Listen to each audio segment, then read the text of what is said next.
Season 3 is proudly sponsored by the Bone & Biscuit Grand Prairie.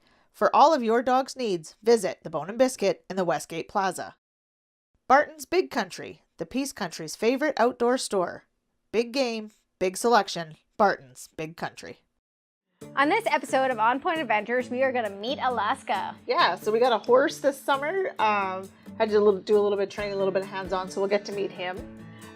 We went down to Barton's to talk to our friend Helene about shotguns, different kinds of shotguns, Different and how fit to fit for them. women? Yeah, Especially. It's a Exactly, little bit more so. difficult for women, I find. Yeah, you can't just pick them up and go, so we're going to talk to her, see how to do that.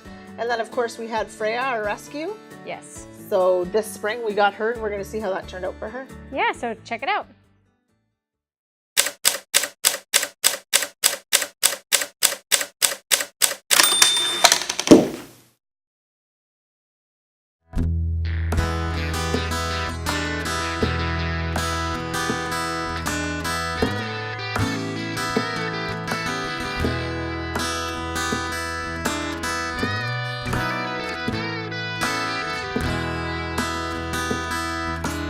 Wake up, get the coffee on, get out of bed, bring the guns and the dogs down the back road.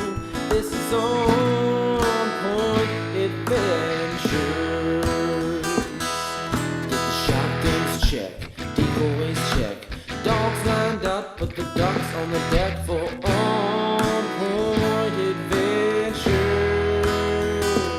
This is On Point Adventures. It's time for On Point Adventures. This is On Point Adventures.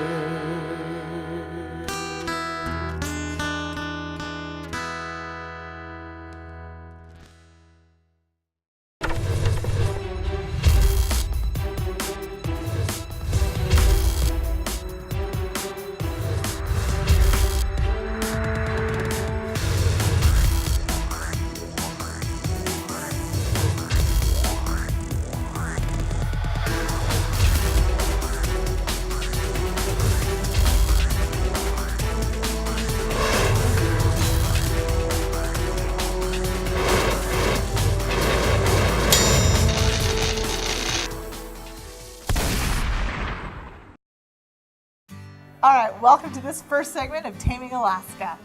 So, I start getting emails about boarding a horse. And so then I question Josh. I'm like, why? Why is this happening? What is happening?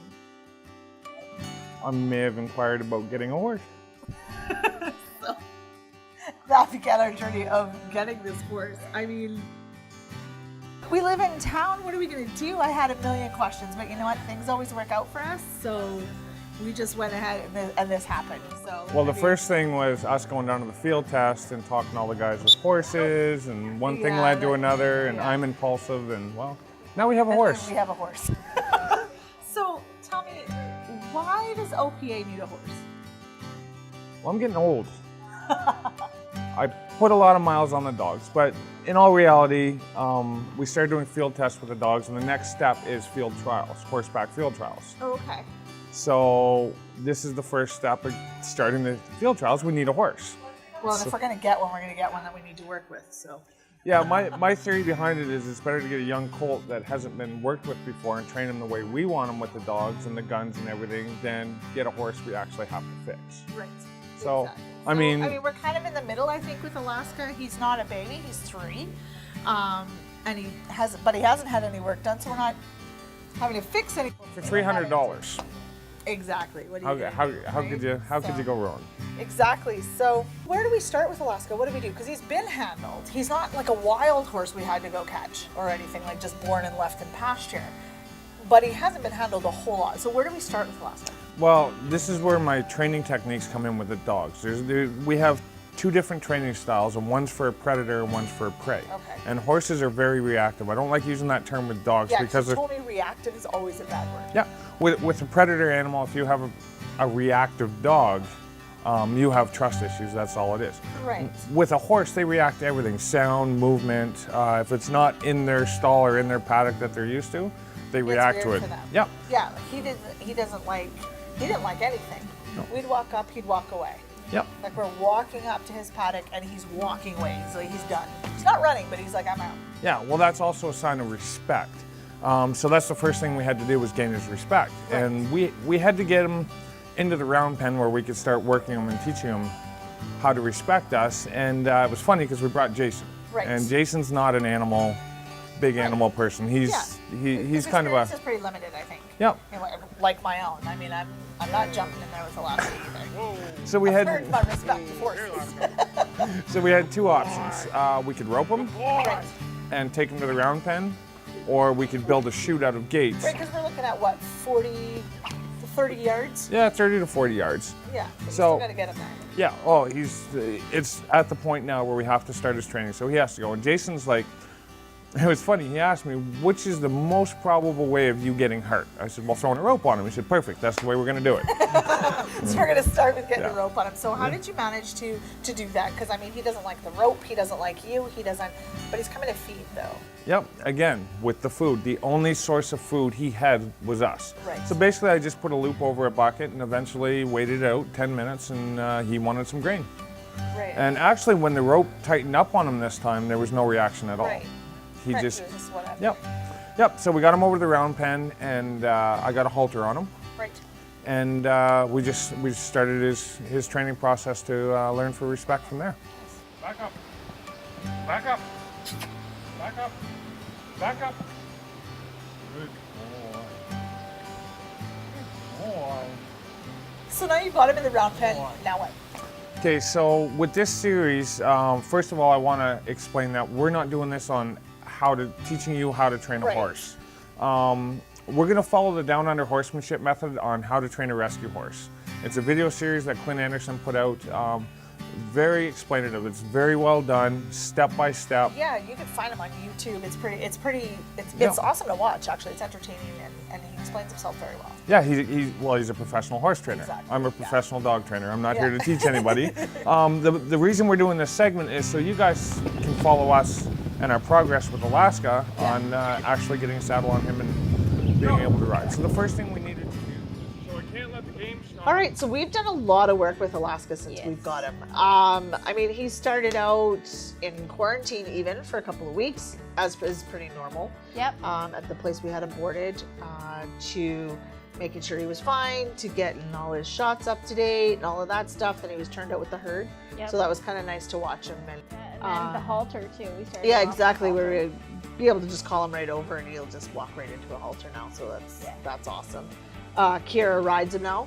I mean, Yes. she started that over the summer, outdoor boarded where he was. And then when it got cold, we actually moved him in town out to Pards. Yes, and that's awesome. Yeah, because he's indoors now, so that's nice. He's got indoor boarding, so they got lots of people to handle him, so he's getting used to multiple people listening to everybody. They turn him out in the morning, they bring him in at night, so, and it's nice to have the arena and whatever. So we're going to show you everything that we have done with them and whatnot. yeah, And exactly. from a horse that you took hours to catch to now a 10-year-old rides him. Yes. So, I mean, he's got a long way to go, but I mean, like I said, Kira's riding him, so, you know, it's all good. So keep watching Alaska's journey.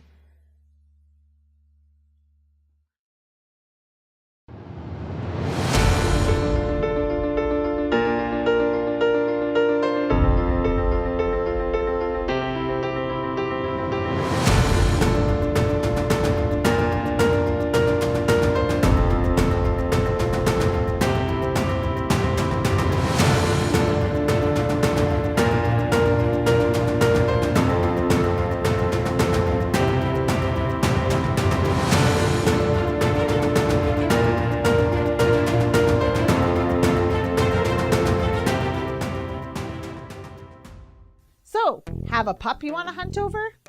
What about running a field test or trial? How about NAVDA? Got a hunting buddy that could really use some dialing in? Well, our Gun Dog Fundamentals Workshop is going to give you the foundation to build a great hunting dog. Our Fundamentals Workshop covers everything from basic obedience to train retrieves, hold to flush and shot, blind work, and a whole lot more. We're also going to be talking e-collars, from introduction to use in the field and at home. As an added bonus, we're going to do some skeet shooting instruction. This is going to give you some shotgun basics as well as teach you to lead the shot. We've teamed up with Prairie Sky Outfitters for this workshop. From early season sandhill cranes to honkers and greenheads, they can put you on some of the most heart-stopping waterfowl action North America has to offer. You can find them on Facebook at prairieskyoutfitters.com. This is a full 2-day workshop with meals and accommodations included, all for $500 Canadian. It's running June 2nd and 3rd in Rosetown, Saskatchewan. For more information or simply to register, shoot us a message through Facebook or on the website onpointadventures.com.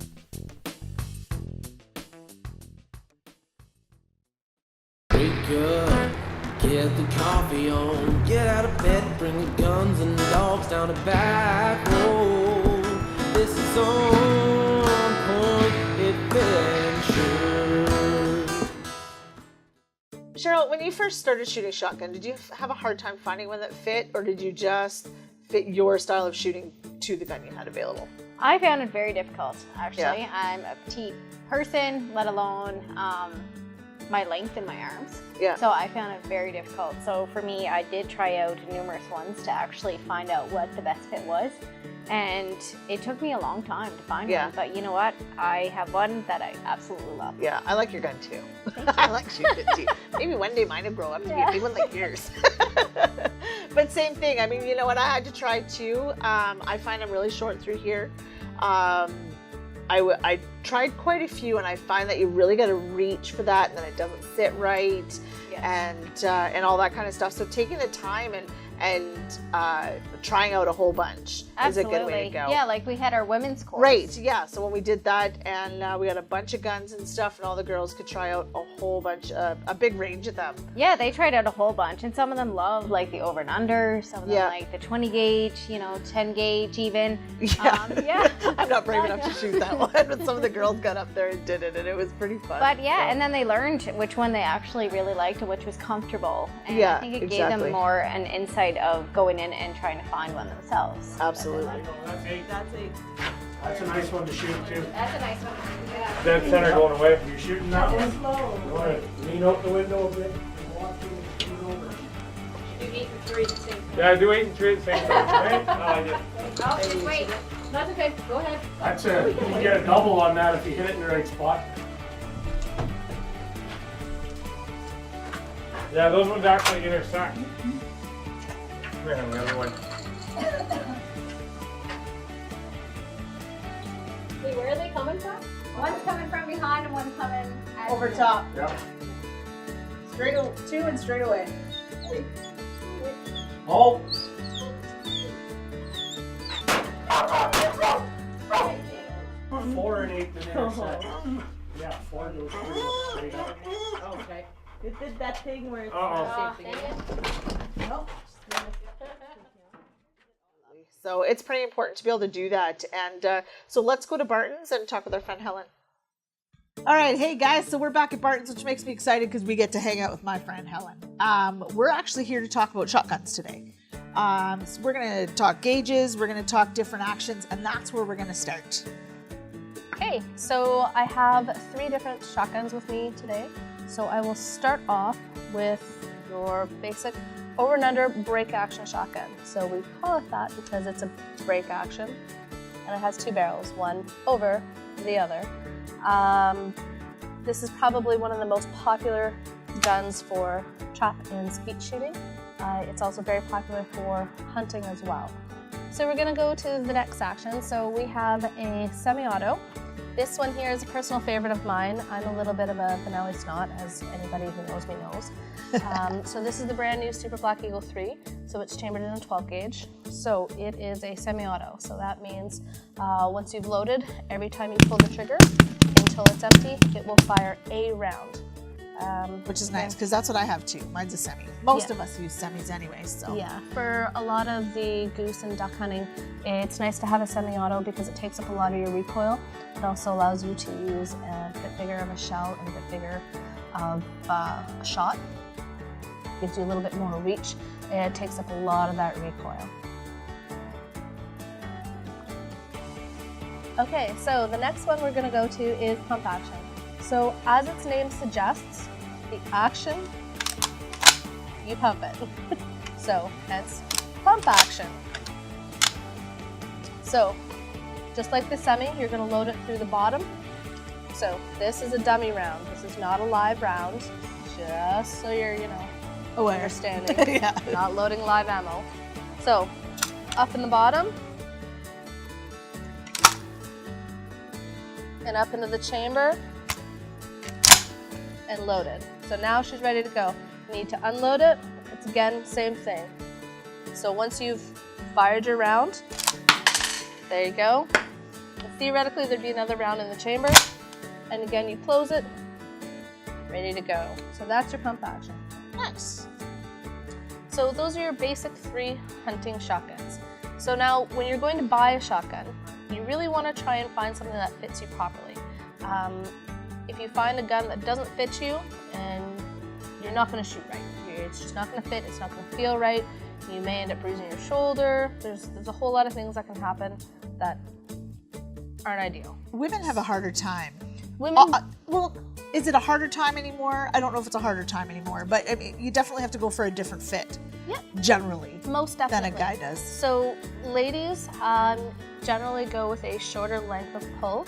And so what length of pull means is the length from your trigger to the end here. So usually how we measure that is we get you to put a gun in the crook of your arm, you close it, and then your finger should fall on the trigger. So technically this gun is too long for me, the length of pull, because I can't easily reach here. So a lot of women find that compacts or youth stocks, which are a little bit shorter, are a lot easier for them to use.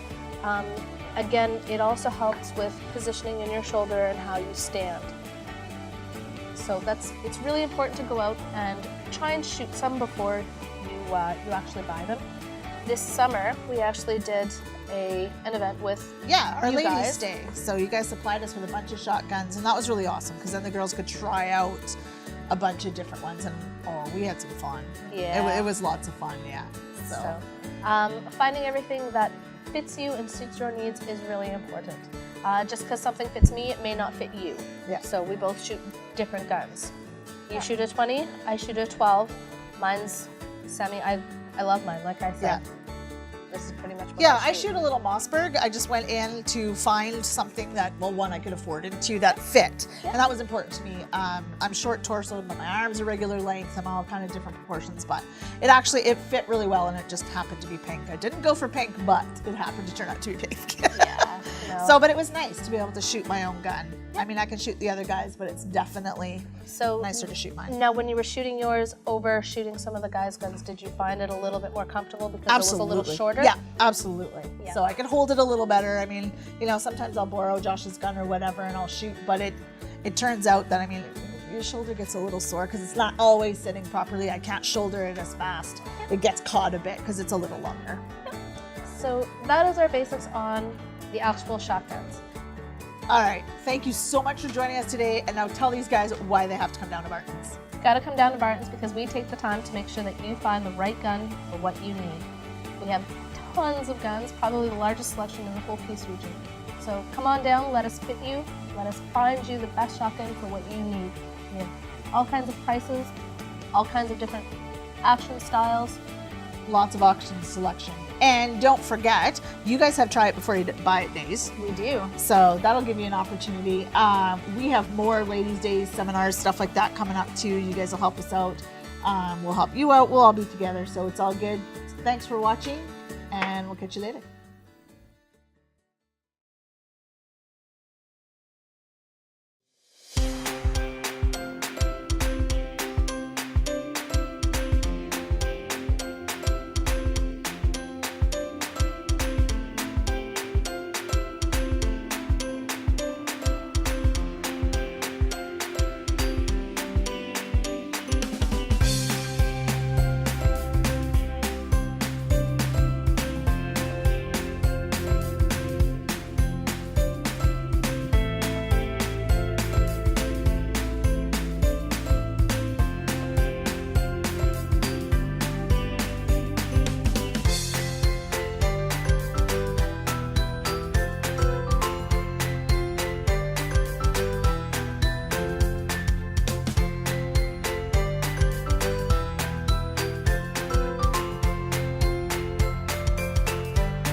So let's talk a little bit about Freya, our rescue. Yeah, that was kind of interesting.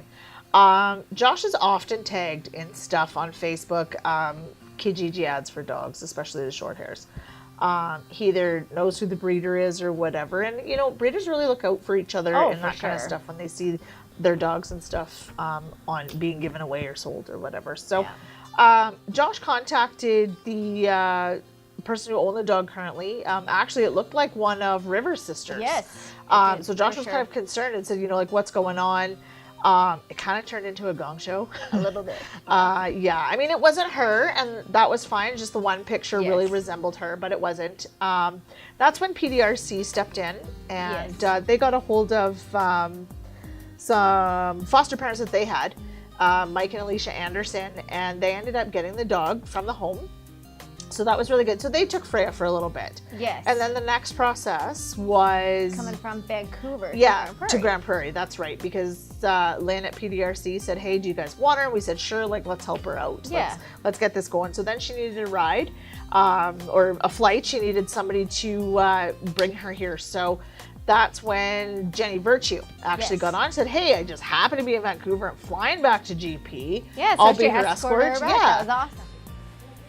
All right, so Josh and I met Jenny and Freya at the airport, brought the cameras so, you know, we can get all her reactions and stuff like that. And man, she was just happy to get out of the crate. She busted out of there, butt wiggling. I mean, she was pretty excited to get out of there, so. Yeah, and then she went to a foster home the next morning. Yep. And a guy that was interested in her took her in. And having a toddler, it was just a little too much. Yeah, Freya had a few needs, so. Yeah. So then Sandy and Kevin decided to take her in. They already had the puppy from Cricket's litter. Yeah, they decided, you know what, why not? Let's try it out. Yeah, so let's go and talk to Sandy and Kevin and see a little bit more about Freya. Hi, my name is Sandy Peeling. We took Freya in, I think about a month and a half ago. She came to us as a rescue, and I was kind of scared because I thought rescues, oh God, that means bad dogs. Hi, I'm Kevin. I wasn't too enthused about getting this rescue dog. Heard bad things about getting rescue dogs. At first, she was a handful, no doubt about it. Me and her haven't really bonded at all. Freya has been really good. In our household, we also have another German short-haired pointer. She's a year. We believe Freya is probably around 2 or 3. And we also have a little mini dachshund that's 11. She does listen to me. She'll listen to Mayo a lot better than she does the wife. Here as of late, when we went out walking, we tried getting her to heel. That works about 50% of the time. Adopt her out. I would want a family that is going to be there to support her, take classes with her. You know, just love her and take her to the river. I think she would be a wonderful dock diving dog just because she loves the water. Freya's got potential to be a great dog. She just needs to be in a family where she's loved and a family that's going to be committed to taking her out all the time and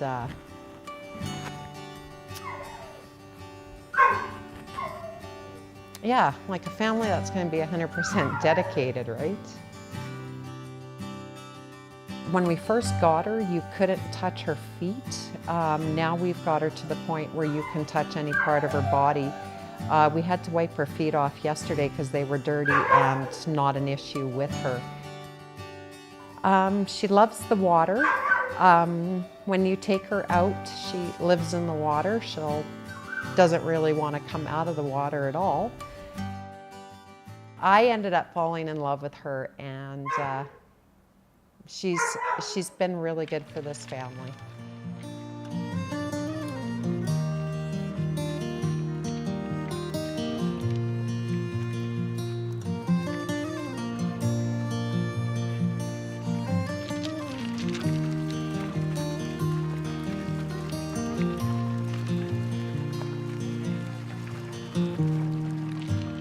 Take some of this easy and take some of the slow.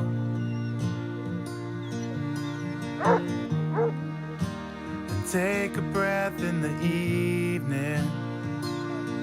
I don't mind. I don't mind. The heart's a lonely traveler. The heart's an ancient soul.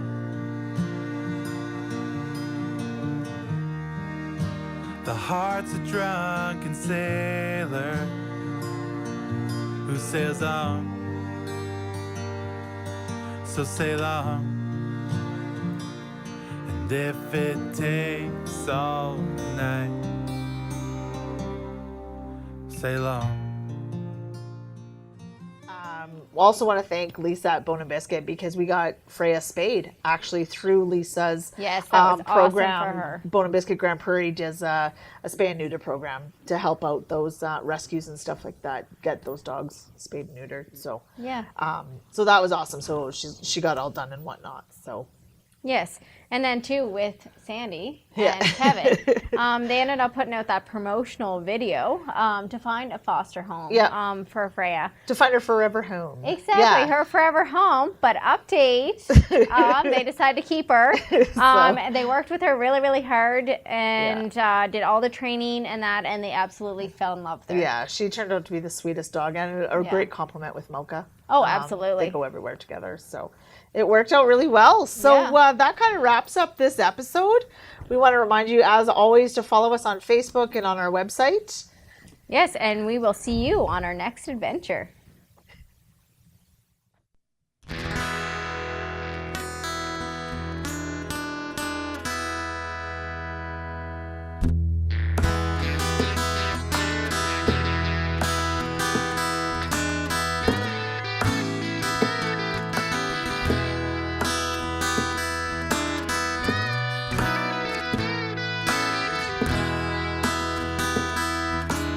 Wake up, get the coffee on, get out of bed, bring the guns and dogs down the back road. This is On Point Adventures. Get the shotguns check, decoys check, dogs lined up, put the ducks on the deck.